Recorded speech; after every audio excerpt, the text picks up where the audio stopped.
कानपुर से बड़ी खबर है, जहां 4 दरोगा समेत 8 पुलिस कर्मियों को सस्पेंड किया गया है। ये बड़ी खबर कानपुर से है। मकान पर कब्जे के विवाद में एक पक्षीय कार्रवाई करने का आरोप इन सभी पर है। एक पक्ष के 8 लोगों को पुलिस ने जेल भेजा था। घाटमपुर कोतवाली के पतारा का ये पूरा मामला है। तो बड़ी खबर आपको बता रहे हैं कानपुर से, जहां पर कार्रवाई की गई है पुलिस कर्मियों पर। आपको बता दें, 4 दरोगा समेत 8 पुलिस कर्मियों को सस्पेंड कर दिया गया है। ये मकान पर कब्जे के विवाद का पूरा मामला है, जिसमें पुलिस पर आरोप है कि एक पक्षीय कार्रवाई की गई। एक पक्ष के 8 लोगों को पुलिस ने जेल भेजा था। ये पूरा मामला घाटमपुर कोतवाली के पतारा का है।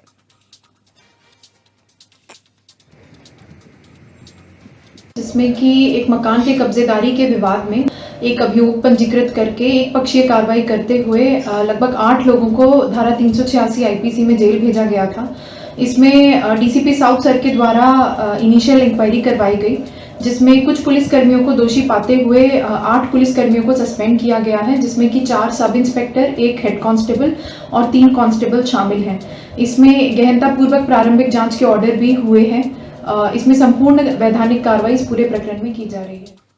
और इब्ने हसन जैदी हमारे संवाददाता हमारे साथ फोन लाइन पर जुड़ चुके हैं। इब्ने, कब का ये पूरा मामला है जिस पर अब पुलिस वालों पर कार्रवाई हुई है? जी दिव्या, देखिए मैं बताना चाहूँगा कि कानपुर का ये पुलिस का चौकाला जो है मामला वो सामने आया है। पुलिस ने जमीन के विवाद में 2 पक्षों से अलग अलग 50,000 की रिश्वत ली थी और रिश्वत लेने के बाद आपको बता दें कि उसमें 8 लोगों को जो है जेल भी भेज दिया था।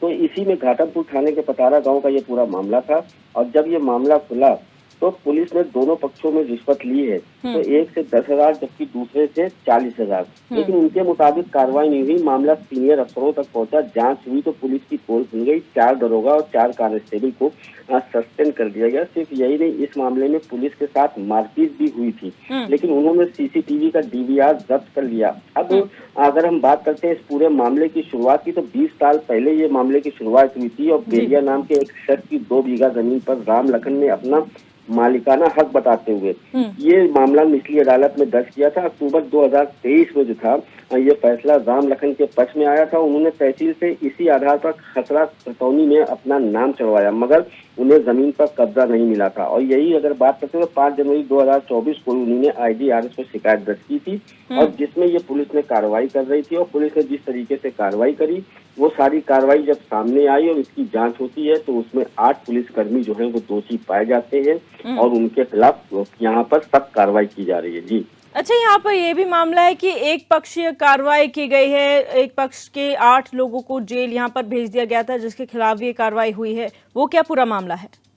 जी हाँ, देखिए ये पूरा मामला अगर हम बात करते हैं जिस तरीके से, तो ये जब IGRS पर शिकायत की गई और 15 फरवरी 2024 को उन्होंने SDM घाटमपुर कार्यालय में इसकी शिकायत दर्ज कराई। कार्रवाई ना होने पर उन्होंने 19 जुलाई 2024 को DM ऑफिस में शिकायत दर्ज कराई। इसके बाद एक राजस्व की टीम जो है वो मौके पर पहुंचती है। सामने आया कि 2 बीघा जमीन जो थी, जमीन पर 45 प्लाट बनाकर बेरिया ने अलग अलग लोगों को बेच दिया। राजस्व टीम वहां से वापस लौट आती है। इधर इसी जमीन के एक हिस्से को ओम प्रकाश ने खरीदा हुआ था। वो 19 जुलाई को मकान का निर्माण करवाया था। ये देखकर राम लखन ने घाटमपुर चौकी पर संपर्क किया था। इस निर्माण को रुकवाने के लिए एप्लीकेशन लगाई। ओम प्रकाश यादव के पास 125 गज का प्लाट था, जिसकी कीमत करीब 12 लाख रुपए बताई जा रही है। चौकी इंचार्ज जयवीर ने काम रुकवाकर दोनों पक्षों को चौकी पर बुला लिया, मगर कोई हल नहीं निकला। इधर चौकी से निकलने के बाद ओम प्रकाश ने दोबारा कंस्ट्रक्शन शुरू कर दिया। इसके बाद जयवीर सिंह प्लाट पर पहुंचे।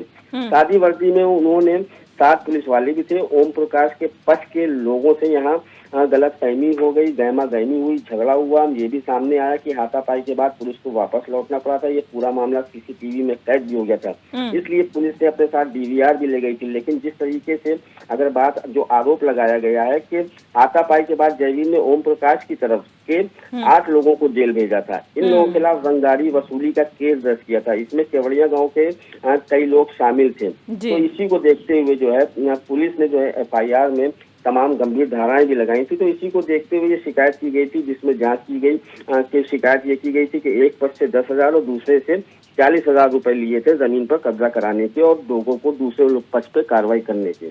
जी, बहुत शुक्रिया इब्ने हमारे साथ जुड़ने के लिए और तमाम जानकारी साझा करने के लिए।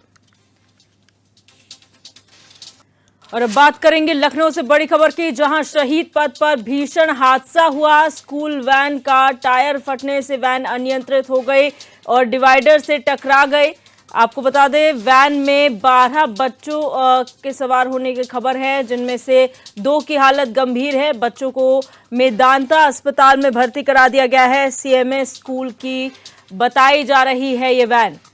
तो बड़ी खबर आपको बता रहे हैं, जहां शहीद पथ पर एक सड़क दुर्घटना हुई है। एक स्कूल वैन का टायर फटने से वो डिवाइडर से जा टकराई। इसमें 12 बच्चे सवार थे, जिनमें से 2 की हालत गंभीर बताई जा रही है और घायल बच्चों को मेदांता अस्पताल में इलाज के लिए भर्ती कराया गया है।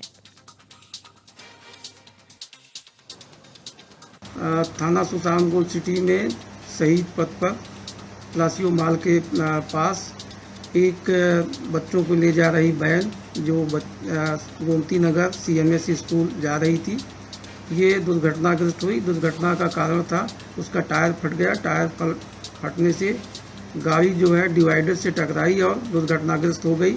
इसमें 12 बच्चे सवार थे, 12 में 6 घायल हुए हैं, जिसमें 4 लोहिया अस्पताल में भर्ती कराया गया है तथा 2 मेदांता अस्पताल में है। मेदांता में एक बच्ची है जिसकी 9 वर्ष उम्र है, जो क्रिटिकल पोजीशन में है, जो आईसीयू में है, और शेष बच्चों को सामान्य चोट लगी है। शेष जो 6 बच्चे हैं वो घर चले गए हैं और इसके जो ड्राइवर है इसको कब्जे में ले लिया गया। थाना सुल्तानपुर सिटी में अभियोग पंजीकृत किया जा रहा है। यातायात और कानून व्यवस्था। राशिद आरिफ हमारे संवाददाता हमारे साथ फोन लाइन पर जुड़ चुके हैं। राशिद, क्या पूरा घटनाक्रम हुआ है और कितने बच्चे इसमें घायल बताए जा रहे हैं? नहीं दिव्या, देखिए आपको बता दूं कि सुबह 7:30 बजे का ये मामला है। शहीद पथ पे एक स्कूली वैन जा रही थी जिसको सीएमएस की बताई गई है। उसमें 12 बच्चे मौजूद थे। देखिए, हमको सूत्रों से जानकारी मिली है कि थार गाड़ी से वैन की जो है टक्कर हुई, उसके बाद में 12 बच्चे जख्मी हुए। लेकिन अगर बात की जाए डीसीपी की, तो उन्होंने प्रणव प्रताप ने कहा है कि टायर फट गया था वैन का, उसके बाद में डिवाइडर पे लड़ गए। लेकिन अगर हम विजुअल की बात करें तो हमारे पास थार गाड़ी के विजुअल भी हैं। ये लग रहा है ऐसा कि थार गाड़ी से एक्सीडेंट हुआ, लेकिन पुलिस इस बात को नकार रही है। लेकिन 12 बच्चे जो है वो जख्मी हुए, जिसमें से 2 बच्चों की हालत सीरियस है, लोहिया अस्पताल में भर्ती कराया गया। देखिए, पूरा ये मामला जो है विवेचना का बन के आ गया है, क्योंकि सूत्रों से जो जानकारी मिली थी कि थार गाड़ी आ रही थी, उससे स्कूली वैन की टक्कर हो गई। लेकिन पुलिस इस बात को नकार रही है। पुलिस कह रही है कि स्कूली वैन जो थी उसका टायर जो है वो फट गया, उसके बाद में वो कहीं अनियंत्रित होकर डिवाइडर से लड़ गई। देखिए, सारी घटना को लेकर लेकिन 12 बच्चों के चोट आई है, 2 उसमें गंभीर घायल है। ड्राइवर की बात की जाए तो ड्राइवर के भी चोट आई है, उसको भी एडमिट कराया गया। लेकिन अब ये जांच का विषय हो गया, क्योंकि 2 तरह की बातें निकल के सामने आ रही। जी दिव्या। जी, बहुत शुक्रिया राशिद जानकारी के लिए।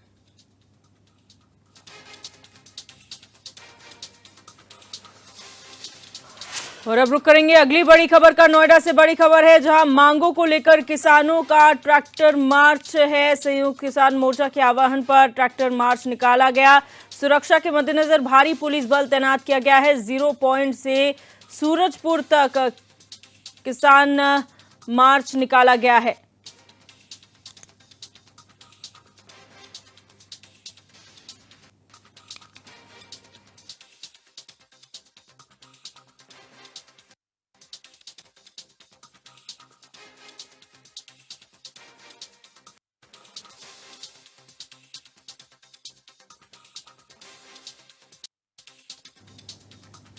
तो ये बड़ी खबर आपको बता रहे हैं, नोएडा से ये बड़ी खबर है, जहां पर मांगों को लेकर किसानों ने ट्रैक्टर मार्च निकाला है। संयुक्त किसान मोर्चा के आह्वान पर यह ट्रैक्टर मार्च निकाला गया है और सुरक्षा के मद्देनजर भारी पुलिस बल की तैनाती भी कर दी गई है। 0 पॉइंट से सूरजपुर तक किसान जो है मार्च निकाल रहे हैं। ये तस्वीरों में आप देख सकते हैं, किसानों का ट्रैक्टर मार्च है। अपनी मांगों को लेकर ये किसान ट्रैक्टर मार्च निकाल रहे हैं। और आपको बता दें कि संयुक्त किसान मोर्चा ने आह्वान किया था ट्रैक्टर मार्च का, जिसके बाद सभी किसान एकजुट हुए और ट्रैक्टर मार्च निकाला गया। 0 पॉइंट से लेकर सूरजपुर तक ये ट्रैक्टर मार्च निकाला गया। गौरव गौड़ हमारे संवाददाता हमारे साथ जुड़ चुके हैं। गौरव, क्या जानकारी है पूरे मामले में? कौन सी ऐसी मांगे हैं जिन्हें लेकर ये किसान ट्रैक्टर मार्च निकाल रहे हैं? देखिए, मैं आपको बता दूं कि जो पिछले कई सालों से लगातार ग्रेटर नोएडा और नोएडा के किसान जो हैं वो प्राधिकरणों के प्रताड़ित हैं। उनकी जमीनों का मुआवजा उन्हें अब तक नहीं मिला है, ना ही उन्हें जो विकसित प्लॉट दिए जाते हैं, जो जमीन के एवज में प्लॉट होते हैं 6% के, चाहे बात की जाए 10% की, तो वो भी प्लॉट नहीं दिए गए हैं अब तक भी। तो इसी को लेकर किसान पिछले कई सालों से लगातार धरना प्रदर्शन कर रहे हैं। तो मैं आपको बता दूं कि आज संयुक्त किसान मोर्चा की तरफ से आह्वान किया गया था कि ग्रेटर नोएडा प्राधिकरण, नोएडा प्राधिकरण, यमुना प्राधिकरण और जो प्रशासन है इसके खिलाफ हम लोग प्रदर्शन करेंगे। तो आज मैं आपको बता दूं 0 पॉइंट से लेकर सैकड़ों की संख्या में किसान पहले वहां पे एकत्रित हुए, उसके बाद सूरजपुर कलेक्ट्रेट की तरफ कूच किया है और भारी बल को तैनात भी किया गया है, कोई भी व्यवस्था खराब ना हो जिले की। जी, यहाँ पर जिस तरीके से लगातार किसान अपनी मांगों को लेकर अड़े हुए हैं, प्रदर्शन समय समय पर करते रहते हैं, प्रशासन का क्या रुख है, सरकार का क्या रुख है इनकी तरफ? देखिए, मैं आपको बता दूं कि हर बार की तरह किसानों को केवल एक ढकोसला दे दिया जाता है कि आपके मामले में सरकार से बातचीत चल रही है, जल्द से जल्द आप लोगों को आपका 64% का मुआवजा है, आपके जो विकसित प्लॉट हैं, जो आप लोगों की स्थायी नौकरियां आप लोग मांगते हैं कि हमें भी आरक्षण दिया जाए, क्योंकि उनके बच्चों को यहाँ पर जो कंपनियां लग रही हैं उनके बच्चों को वहां पर लेने को नाम नहीं लेती। तो उसी को लेकर हर बार की तरह वार्ता होती है, वार्ता विफल हो जाती है, फिर किसान धरने पर बैठते हैं। आए दिन ये किसानों और प्राधिकरण के बीच में समझौता कि नहीं हो पा रहा है। तो देखिए, मैं आपको बता दूं कहीं ना कहीं किसान प्रताड़ित है इस प्राधिकरण से, इस सरकार से। जी, बहुत शुक्रिया गौरव तमाम जानकारी साझा करने के लिए। लखनऊ में काकोरी एक्शन के 100 साल पूरे होने पर योगी सरकार ने काकोरी एक्शन महोत्सव कार्यक्रम का आयोजन किया, जिसमें सीएम योगी समेत बीजेपी के तमाम नेता शामिल हुए। इस मौके पर योगी सरकार में मंत्री जयवीर सिंह ने कहा कि आज के दिन ही 9 अगस्त 1924 में काकोरी स्टेशन पर देश के क्रांतिकारियों ने अंग्रेजी खजाने को अपने कब्जे में कर देश के लिए बड़ा एक्शन लेने का काम किया था। काकोरी एक्शन डे के शताब्दी वर्ष का ये कार्यक्रम था, क्योंकि आज ही के दिन 1924 में यही काकोरी स्टेशन पर देश के क्रांतिकारियों ने आज़ादी की लड़ाई के लिए धन संग्रह के उद्देश्य से अंग्रेजी खजाना अपने कब्जे में कर राष्ट्र हित में एक बड़ा एक्शन लेने का काम किया था।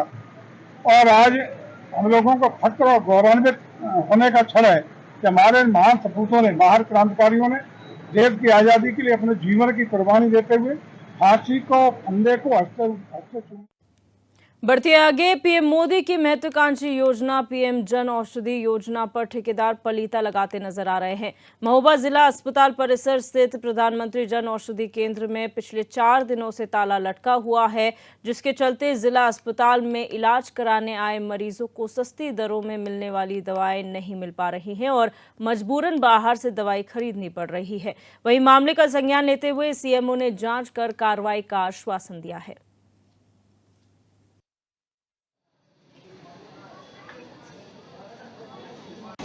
स्वीकार से आया हूँ और ये समय से वेट कर रहा हूँ। 2 दिन पहले भी इंतजार किया, लेकिन जन औषधि केंद्र चल नहीं रहा है।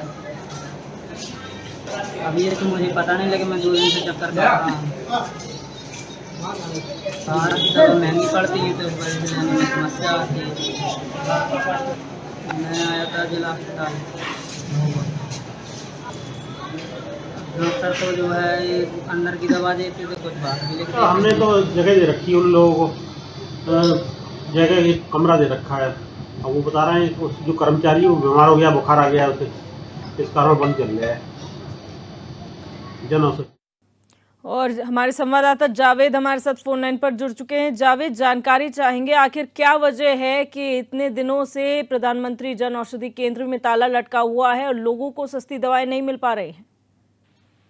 देखिए, बिल्कुल आपको बता दें कि यूपी के सीएम योगी आदित्यनाथ और वहीं स्वास्थ्य मंत्री ब्रजेश पाठक लगातार स्वास्थ्य व्यवस्थाओं को बेहतर करने के निर्देश सरकारी मशीनरी को दे रहे हैं, लेकिन उनके यह निर्देश सरकारी मशीनरी द्वारा जिला अस्पताल महोबा में धता साबित किए जा रहे हैं। क्योंकि महोबा जो है वो बुंदेलखंड वैसे भी पिछड़ा रहा है और बुंदेलखंड के अंतर्गत अगर आप जोड़ा जाए तो यूपी का सबसे पिछड़ा जिला महोबा होने के नाते यहाँ पर बेहद गरीबी है, जिसके चलते यहाँ पर जो सरकार है, सरकार जन औषधि केंद्र यहाँ पर तैनात किए हुए है, लगाए हुए है, खोले हुए, ताकि प्रधानमंत्री मोदी उनकी जो महत्वाकांक्षी योजना है जन औषधि केंद्र, उसका यहाँ पर गरीबों को लाभ मिलता हुआ नजर नहीं आ रहा है। क्योंकि हताश होकर, मरीजों को परेशान होकर डॉक्टरों के कमीशन युक्त दवाओं को बाहर के मेडिकलों से खरीदना पड़ रहा है। इसके लिए वह विवश हो चुके हैं। और जो यहाँ के सीएमएस पवन कुमार अग्रवाल हैं, हमेशा से उनका ढिलमिल रवैया रहा है, जिसके चलते वह बता रहे हैं,